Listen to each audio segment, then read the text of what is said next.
Vous connaissez certainement cette petite carte que vous recevez de temps en temps dans vos boîtes aux lettres pour indiquer l'index relevé de votre compteur d'eau. Il y a quelque temps, il m'est arrivé un petit incident. J'ai bien renseigné la carte, je l'ai postée et, aux surprises, elle m'est revenue. Car en effet, il y a bien deux adresses, une au recto qui est l'adresse de la Régie des eaux et une au verso qui est ma propre adresse en tant que propriétaire du compteur. Ainsi, il y a certainement eu une erreur dans le tri postal. Ce qui me conduit au sujet d'aujourd'hui qui est le poka-yoke ou l'art du détrompage. Ce sujet est dans le cadre de ce que l'on appelle l'amélioration continue en entreprise ou encore le lean management. Ainsi, YR Gestion, qui accompagne les entrepreneurs dans la simplification de leurs tâches quotidiennes, vous dit tout sur le poka-yoke. C'est parti!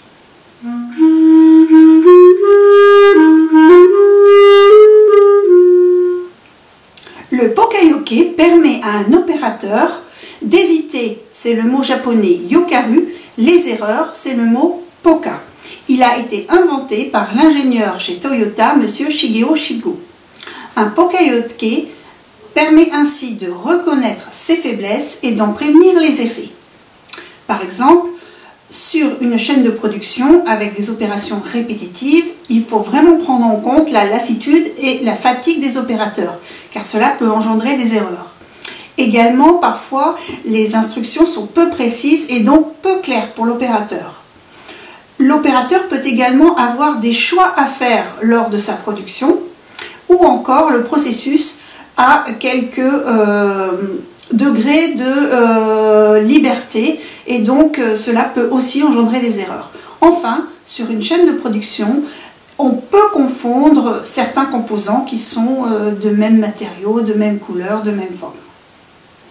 Il existe différents poka-yoke, mais par définition, un poka-yoke est toujours peu coûteux et efficace. Donc il s'inscrit dans le bon sens, dans la simplicité et l'ingéniosité. Il existe deux types de poka-yoke, celui qui va prévenir les erreurs et celui qui va détecter les anomalies et donc donner l'alerte. Également, on dit qu'un poka-yoke a trois jambes, le contact, la valeur et le mouvement. Nous allons préciser cela. La méthode de contact permet de créer un poka-yoke à partir d'une reconnaissance de forme. Donnons un premier exemple d'un poka-yoke de contact qui prévient les erreurs. C'est par exemple votre poignée de tondeuse à gazon qu'il faut maintenir si vous voulez que votre tondeuse reste en fonctionnement. Cela permet d'éviter les accidents graves. Un autre poka-yoke de contact, mais cette fois-ci qui alerte d'une anomalie. Il s'agit par exemple des caisses automatiques dans votre centre commercial qui va détecter le fait que si vous avez scanné un produit et que vous avez oublié de le mettre sur la balance, la machine va se mettre en erreur. La deuxième méthode est celle de la valeur.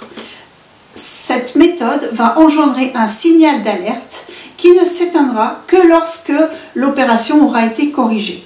Un exemple typique est celui de votre alarme incendie. En effet, déjà vous pouvez prévenir des erreurs car la pile de cet appareil, si elle est déchargée, l'appareil va se mettre à sonner. Et vous pouvez bien sûr alerter d'une forte anomalie lorsqu'il y a un incendie puisque l'appareil, c'est par principe, va se mettre à sonner. Enfin, la dernière méthode qui est celle du mouvement est appelée aussi méthode chronologique ou méthode de séquence. Il s'agit de définir un mode opératoire en indiquant une suite d'opérations à respecter strictement. Le cas typique, c'est par exemple le pilote d'avion qui, avant de prendre les commandes, fait la checklist de tous ses indicateurs et de son tableau de bord. Maintenant, pour créer un poka-yoke, il faut des techniques d'inspection. La première inspection est celle du jugement. En effet, vous allez regarder un mécanisme ou un processus ou une chaîne de fabrication et vous allez faire le tri entre les pièces bonnes et les pièces pas bonnes qui en résultent. La deuxième inspection consiste en l'information que donne le processus. En effet, vous allez étudier votre processus et vous allez voir si à chaque étape, il y a des anomalies ou pas. Et enfin, vous allez avoir une inspection de source, c'est-à-dire qu'avant même de créer votre mécanisme, avant même de créer votre processus ou votre chaîne de production, vous allez penser aux multiples erreurs qui pourraient se produire et vous allez mettre en place des poka-yoke.